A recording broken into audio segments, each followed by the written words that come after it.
বাস হয়ে গেল, এটা জাম করে কি হবে? দুর্গাপুজো নাই।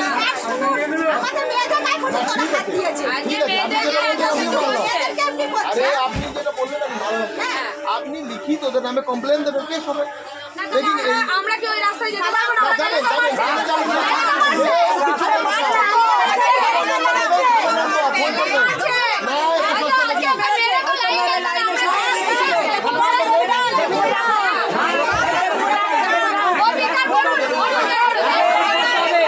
বর্ধমান পৌরসভার চেয়ারম্যানের নাম করে হুমকি মারধরের অভিযোগ। ঘটনায় তুমুল উত্তেজনা ছড়ায় সোমবার রাত্রি নাগাদ শহর বর্ধমানের রবীন্দ্রপল্লী এলাকায়।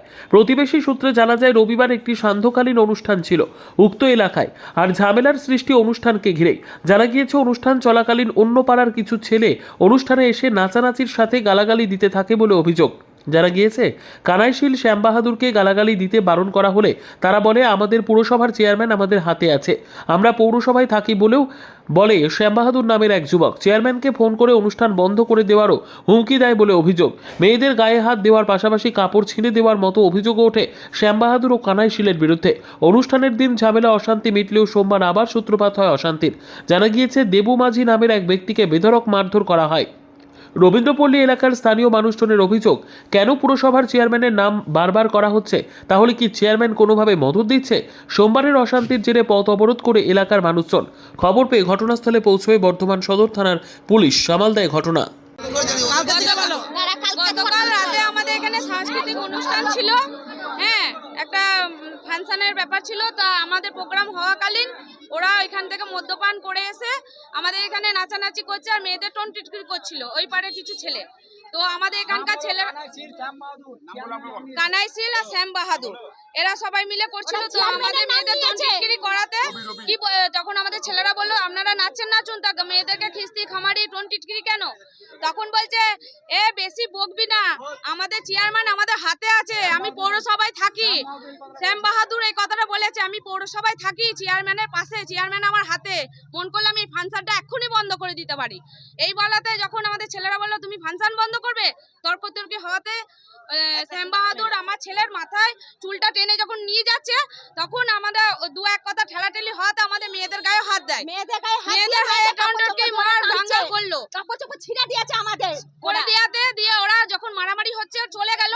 তা আমরা ঠিক আছে হয়ে গেছে, ব্যাপারটা মিটে গেছে, হয়তো সবাই মদ খেয়ে আছে। এই পাড়ায় আমাদের ছেলেরাও ফাংশন মানে তো বুঝতেই পাচ্ছেন, ওরাও খেয়েছে যা করার আমরা করবো। যে হয়েছে আমরা মিনমাট একটা ফাংশন এরকম হয়ে থাকে, হয়তো হয়েছে, ঠিক আছে ব্যাপারটা আমরা পরে আমাদের কাউন্সিলরকে জানাবো, এটা ভেবেছিলাম। যে কাল অনেক রাত অবধি ফাংশন হয়েছে, 4টা অবধি হয়ে গেল। তা আজকে যখন সন্ধ্যেবেলায় আমাদের পাড়ারই একটা ছেলে ওই পারে গেছে দোকান করে দেবু মাছি, তো ওকে এমন ভাবে মেরেছে, মেরে টেরে আবার এগুলো কেটে দিয়েছে, আবার লাইনে টেনে শুয়াতে নিয়ে গেছে। কালকে রাত্রেই ঝামেলা করতাম, তো আমরা দুটো পাড়া একই পার্টির লোক, তো আমরা কেন ঝামেলা করতে যাবো? তো তাও ওদের পাড়া ছেলে মানা, যেহেতু মানা বলেছে যে আমরা বসে মিটিং নেবো, তারপরে আজকে এই ঝামেলাটা আসলো কেন? পথ অবরোধ করলো কেন? ওদের পাড়ার ছেলে এসে মা তুলে খিস্তি দিল কেন? মদ খেতে এসে যে ওদের মাদের এই ছেলেদের মেরেছি, এত বাজে ভাষা ইউজ করলো কেন? তা আমরা তো কালকে মারামারি করতে যাইনি, কালকে রাত্রে যেটা হয়েছে মিটে গেছে। তা পথ অবরোধ করছে, পাড়ার শরীর খারাপ যারা লোক তারা যাচ্ছে, পথ অবরোধ করে আটকে দিচ্ছে। তাহলে কালকে যদি আমরা ব্রিজের এপার থেকে আমরা আটকে দিই, রেসার্চিতে যদি আমরা ব্রিজের এপার থেকে কালকে আটকে দিই যে এদিকে আমরা লোক আসতে দেবো না ব্রিজ থেকে, তাহলে এটা কি দৃষ্টিটা কোন দিকে যাবে? এটা খারাপ বাতাবরণ যাবে কি না? তো আমরা তো সেই পক্ষে না, আমাদের তো শিক্ষিত আছি, আমরা তো আমাদের সবাই তো কেউ না কেউ পড়াশোনা করেছি, তো আমরা কেন লোকের পাবলিকে ডিস্টার্ব করবো? তো ওরা যেটা করেছে এটা মনে হয় না সবাই মিলে কোনো কাজ করেছে। আপনি ভেরিফিকেশন করবেন, ওখানে মন্দিরে সিসিটিভি ক্যামেরা আছে, ওদের ক্যামেরা ছবি আছে, আমাদের কাছে ভিডিও ক্লিপ আছে, আপনারা দেখবেন কে কাকে মারছে বা কিছু। আর বলছে যে কানাইশীল, বুলু, শ্যাম বাহাদুর যে ওখানে মেরেছে, সিসিটিভি ক্যামেরা আছে, যদি প্রমাণ করতে পারেন আমরা এমনিই জেল খাটবো, আর প্রমাণ না করতে পারে যারা বলেছে তাদের আপনারা ব্যবস্থা নেবেন। এটা মিডিয়ার কাছে আমাদের আবেদন। Bureau report, PB news.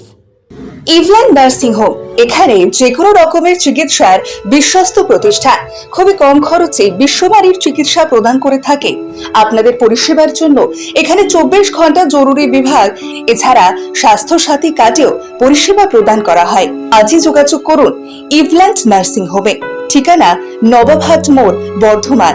Phone number মনে রাখবেন 9434383966 অথবা 7908496820।